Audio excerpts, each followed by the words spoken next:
6학년 1학기 수학 4, 5, 6단원 복습. 여러분 안녕하세요. 6학년 온배움 교실 수학입니다. 지난 시간에는 그동안 공부한 내용을 반으로 나누어 1, 2, 3단원에서 학습한 내용을 복습해 보았으며 이번 시간에는 남은 4, 5, 6단원을 다시 되짚어 보겠습니다. 먼저 4단원 비와 비율입니다. 비에 대한 개념을 정리해 봅시다. 비란 두 수를 나눗셈으로 비교하기 위해 기호 대를 사용하여 나타낸 것입니다. 점이 위아래로 두 개 찍혀 있는 형태의 이 기호는 비를 나타낼 때 쓰는 기호로 대라고 읽습니다. 즉, 예를 들어 비교하는 두 수가 3과 1이라면 화면과 같이 3대 1이라고 써주고 3대 1이라고 읽습니다. 3대 1을 읽는 방법은 몇 가지가 더 있습니다. 3과 1의 비라고 읽는 방법도 있고 3의 1에 대한 비, 1에 대한 3의 비라고도 읽을 수 있습니다. 그리고 화면 노란색 상자 안에 표시된 두 가지 표현 방법은 좀 더 자세히 알아보았었습니다. 에 대한 이런 표현들이 혼동을 주는 것 같지만 의는 3 뒤에만 붙어 있고 에 대한은 1 뒤에만 붙어 있네요. 화면에 보라색과 주황색 블록으로 하나의 덩어리를 만들어 보았더니 조금 더 이해하기 쉽네요. 보라색, 주황색 덩어리들이 각각 순서가 바뀌어 제시되어 있다는 것을 볼 수 있습니다. 즉, 3의 1에 대한 비라고 해서 의에 대한 순서대로 읽을 수도 있고 아래처럼 1에 대한 3의 비라고 해서 에 대한 의의 순서대로 읽을 수도 있겠네요. 그럼 화면 왼쪽의 3대 1이라고 나타나 있는 비를 봅시다. 기호를 기준으로 왼쪽에 나온 숫자 3 뒤에는 계속 어떤 말이 붙었죠? 네, 의였습니다. 오른쪽에 나온 숫자인 1에는 에 대한 이라는 말이 붙었습니다. 어떤 비가 나오든 기호의 왼쪽 숫자에는 의, 오른쪽 숫자에는 에 대한 이라는 말을 붙이면 비를 쉽게 읽을 수 있겠습니다. 여기서 하나 더, 오른쪽 숫자는 기준량이며 왼쪽의 숫자는 비교하는 양입니다. 비율이란 기준량에 대한 비교하는 양의 크기입니다. 비율을 구하는 방법은 비교하는 양 나누기 기준량으로 이를 기준량분의 비교하는 양으로 정리해서 표현할 수 있습니다. 예시를 통해 비율을 나타내어 봅시다. 5에 대한 4의 비는 4대 5입니다. 그럼 4와 5 중 어느 것이 비교하는 양이고 어느 것이 기준량이었지요? 네, 기호 대의 왼쪽에 있는 4가 비교하는 양, 오른쪽에 있는 5가 기준량이었습니다. 이번에는 5에 대한 4의 비율을 나타내 볼까요? 비율은 기준량분에 비교하는 양이므로 5분의 4라고 나타낼 수 있습니다. 만약 비율을 분모가 10의 배수인 분수로 나타낼 수 있다면 소수로도 표현할 수 있겠죠? 다음으로 일상생활에서 많이 쓰이는 백분율의 개념을 다시 정리해 보겠습니다. 백분율이란 기준량을 100으로 할 때의 비율입니다. 기호로는 %라고 합니다. 비율 100분의 60을 백분율로 나타내 볼까요?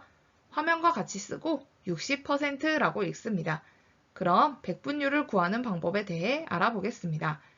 비율에 100을 곱해서 나온 값에 기호 %를 붙이면 됩니다. 예를 들어 보면 비율 100분의 60이 있다면 여기에 100을 곱합니다. 그러면 60이라는 값이 나오는데요. 여기에 기호 %를 붙이면 됩니다. 즉, 비율 100분의 60은 60%입니다. 하나 더 살펴봅시다. 비율 25분의 15가 있으면 여기에 100을 곱해서 나오는 값인 60에 기호 %를 붙여 60%라고 읽으면 됩니다. 5단원 여러 가지 그래프입니다. 이 단원에서는 비율 그래프를 배우기에 4단원 내용을 반드시 알고 있어야만 공부할 수 있었죠? 먼저 비율 그래프에 앞서서 그림 그래프를 살펴보았습니다. 표를 그림 그래프로 나타내어 보며 자료를 표로 나타낼 때와 그림 그래프로 나타낼 때 어떤 점이 좋은지를 생각해 보았습니다. 자료를 표로 나타내면 정확한 수치를 알 수 있습니다. 그리고 자료를 그림 그래프로 나타내면 그림의 크기로 많고 적음을 알 수 있습니다.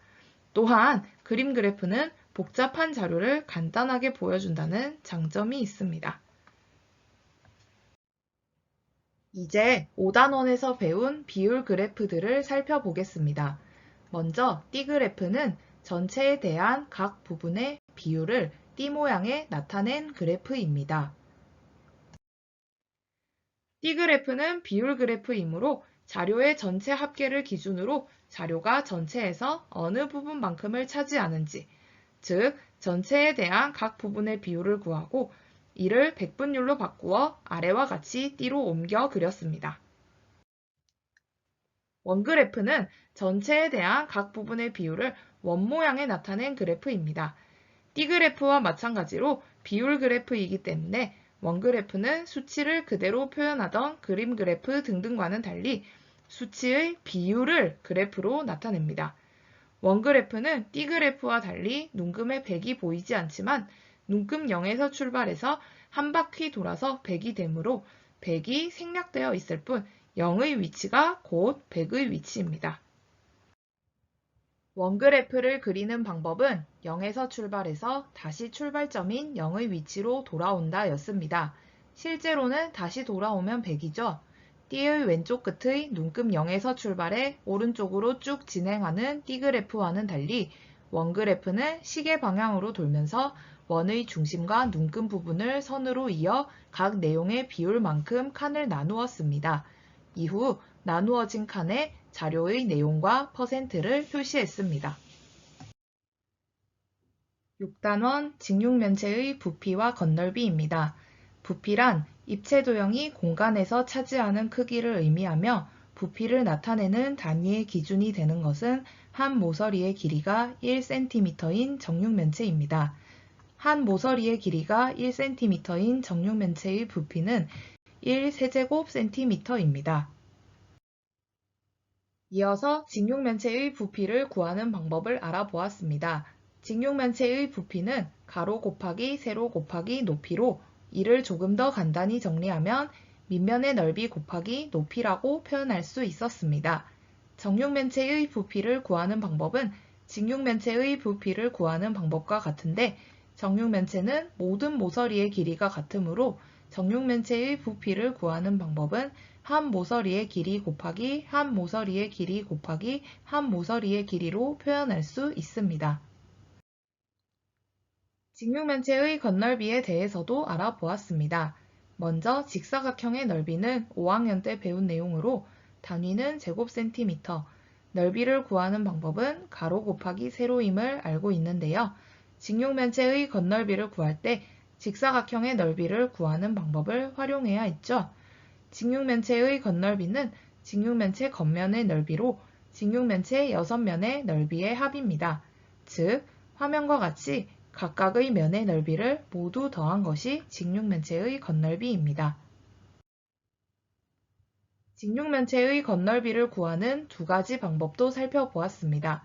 첫 번째 방법으로는 직육면체의 6면의 넓이를 각각 구해서 전부 더하는 방법이었습니다. 두 번째 방법은 직육면체의 성질을 활용하여 서로 다른 세 면의 넓이의 합을 구한 뒤 각각의 면들이 하나씩 더 있기에 곱하기 2, 즉 2배를 하는 방법이었습니다. 여기까지 오늘의 학습을 마무리하도록 하겠습니다. 이것으로 6학년 1학기 수학의 복습까지 마쳤습니다. 여러분 모두 수고 많으셨습니다. 2학기에 다시 만나요.